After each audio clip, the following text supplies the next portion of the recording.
Here I have Infinix Smart 6 HD, and today I'm going to show you how to enable night mode on this device.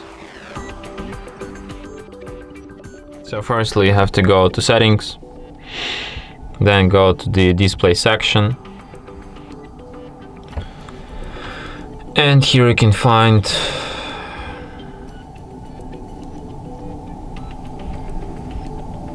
eye care. So here you can switch this mode, you can change its intensity here, and you can also set up a schedule for it. You can set it on a custom time, here you set up start time, end time, or you can just set it from sunset to sunrise. So yeah,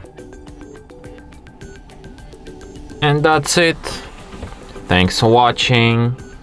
If you find this tutorial useful, don't forget to hit that like button and subscribe to our channel.